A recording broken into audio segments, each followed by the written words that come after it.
시청자 여러분 안녕하십니까? VOA 뉴스투데이 시작합니다. 미국 의회에서 한국 국회가 대북전단 살포금지법을 처리한 데 대해 강한 우려를 표명하는 목소리가 이어지고 있습니다. 미국 의회에서 인권 챔피언으로도 불리는 공화당의 크리스 스미스 하원 의원에 이어 마이클 맥카올 하원 외교위 공화당 간사도 표현의 자유는 민주주의의 핵심 가치라며 우려를 표명했습니다. 첫 소식 이조은 기자가 보도합니다. 마이클 맥카올 하원 외교위원회 공화당 간사는 한국 국회가 대북전단 살포 금지법을 처리한 14일 성명을 내고 한국 국회의 이번 조치가 우려를 낳는다고 말했습니다. 맥카올 의원은 VOA에 보낸 성명을 통해 표현의 자유는 민주주의의 핵심 가치라며 미국 의회에선 초당적 다수가 폐쇄된 독재 정권 아래에 있는 북한에 외부 정보를 제공하려는 노력을 오랫동안 지지해왔다고 밝혔습니다. 그러면서 한반도의 밝은 미래는 북한이 한국처럼 되는 것에 달려있다며 북한처럼 되는 것이 아니라고 강조했습니다. 앞서 한국 국회는 14일 본회의에서 대북 전단 살포를 금지하는 내용의 남북관계발전법 개정안을 법안 처리에 반대하는 제1야당 등이 불참한 가운데 여당인 더불어민주당 주도로 처리했습니다. 개정안은 남북 군사분계선 인근에서 전단을 살포하거나 대북 확성기 방송 등 남북 합의서 위반 행위를 할 경우 3년 이하의 징역이나 벌금을 부과할 수 있도록 했습니다. 미국 의회 내 초당적 기구인 톰 렌토스 인권위원회의 공화당 측 공동의장인 크리스 스미스 하원 의원은 앞서 지난 11일 한국 여당인 더불어민주당이 이 법안을 처리하려는 움직임에 대해 강한 우려를 표명했습니다. 스미스 의원은 성명을 통해 한국 헌법과 시민 정치적 권리에 관한 국제규약에 따른 의무의 명백한 위반이 될 것이라며 문재인 대통령과 그의 국회 협력자들은 왜 기본적인 시민적 정치적 권리 보호라는 의무를 무시하고 있느냐며 반문했습니다. 특히 이 법이 통과될 경우 미국 국무부가 연례 인권보고서와 국제종교자유보고서에서 한국을 비판적으로 재평가할 것을 요구할 것이고 한국은 감시 목록에 오를 수 있다면서 이는 매우 안타까운 움직임일 것이라고 말했습니다. 또 이 법이 통과되면 한국 정부에 대한 관련 조사를 위한 청문회를 소집할 방침이라고 밝혔습니다. 스미스 의원은 그러면서 문재인 대통령 아래 한국 정부의 일련의 결정들에 대해 심각한 우려가 있다면서 지방 국가 단위에서 정부가 신종 코로나 바이러스 대응을 대통령에 대한 비판자들을 대상으로 한 종교적 예배와 표현의 자유를 축소하는 구실로 이용하는 것을 봐왔다고 비판했습니다. 스미스 의원은 그러면서 어떤 정부도 철저한 검토를 피해갈 수 없다고 지적하고 그 대상이 오랜 동맹이라도 마찬가지라고 강조했습니다. VOA 뉴스 이조은입니다. 일본 정부가 북한 인권 침해 문제 개발 주간을 맞아 납북자 문제를 다루는 심포지엄을 개최했습니다. 일본과 한국의 납북 피해자 가족들은 이제는 더 이상 기다릴 수 없다면서 납북자들 전원에 대한 즉각적인 송환을 북한 당국에 촉구했습니다. 김영교 기자가 보도합니다. 일본 정부는 지난 12일 납치 문제 해결을 위한 국제 협력이라는 주제로 개최한 국제 심포지엄을 통해 납북자들의 귀환을 더 이상 기다릴 수 없는 문제라고 밝혔습니다. 가토 가츠노부 일본 관방장관 겸 납치 문제 담당상은 납북 피해자 본인과 그 가족들의 나이가 고령이 돼 사랑하는 가족들이 서로 만나지 못하고 세상을 떠나고 있다면서 이제는 한치의 여유가 없다고 강조했습니다. 最愛の子どもたちを取り戻すべく全身全霊で取り組んでこられた有本嘉代子さんが本年2月に横田滋さんが本年6月にお嬢様の恵子さんめぐみさんとの再会を果たすことができずご逝去されました。 가토 장관은 그러면서 북한의 납치 문제 해결은 일본의 주권과 일본 국민의 생명 및 안전에 관련된 일본 정부의 가장 중요한 과제라면서 최근 스가 요시히데 총리가 조 바이든 미국 대통령 당선인과 전화 통화를 해 납치 문제를 포함한 북한 문제에 긴밀히 협력하기로 했다고 밝혔습니다. 1977년 북한에 의해 납치된 요코다 메구미 씨의 남동생 타쿠야 씨는 북한의 김정은 정권이 독재자들이 도달한 운명이 어떤 것이었는지 직시해야 한다면서 북한에 남아있는 모든 납북 피해자들을 동시에 귀환시키기 전까지 가족들은 절대로 포기하지 않겠다고 말했습니다. 金正恩委員長に伝えます。あなたが人権問題である拉致問題解決する勇気を判断しさえすれば、北朝鮮は明るい未来を描くことができます。私たちの家族を返してください。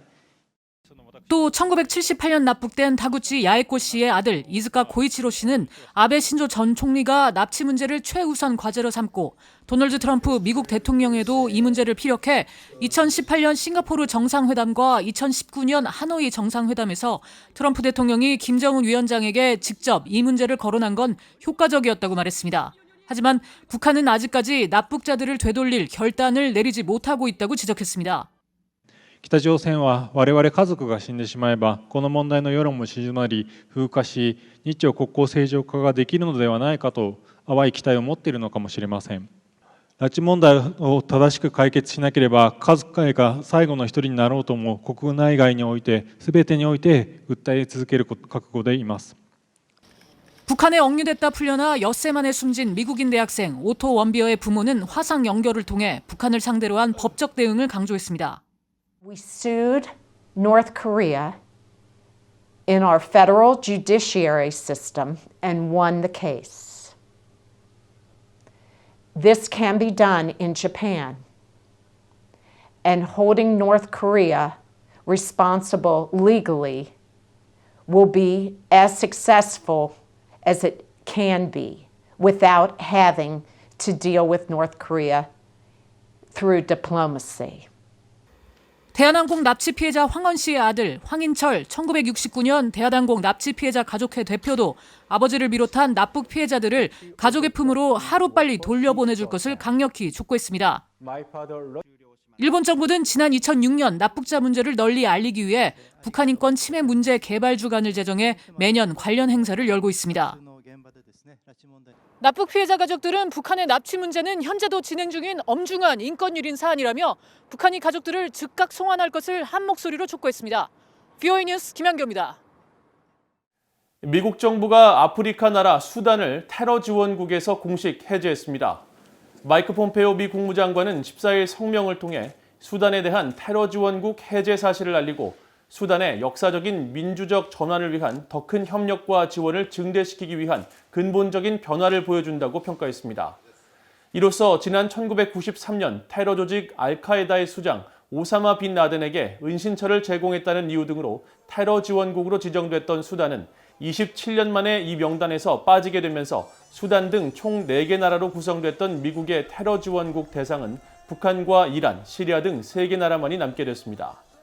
수단 정부는 지난 2017년부터 테러 지원국 지정 해제를 위해 다각도의 노력을 펼쳐온 것으로도 알려져 있으며 북한의 우호국으로도 잘 알려진 수단은 북한 관련 유엔 안보리 결의 준수 등 미국이 제시한 테러 지원국 지정 해제 조건에 대해서도 이행 의지를 보여왔습니다. 영국과 북한이 지난 12일 수교 20주년을 맞았지만 두 나라 모두 별다른 행사나 공식 성명조차 없었습니다. 영국 외교부 대변인실은 14일 북한과 수교 20주년 의미를 묻는 VOA의 논평 요청에 즉답을 하지 않은 채 크룩스 북한 주재 영국 대사가 최근 트위터에 올린 글을 링크했습니다. 크룩스 대사는 지난 12일 인터넷 사회관계망 서비스인 트위터에 북한과 적극적인 외교와 대화는 필수라며 평양의 영국 대사관이 다시 문을 열면 해야 할 게 많다고 짤막하게 입장을 밝혔습니다.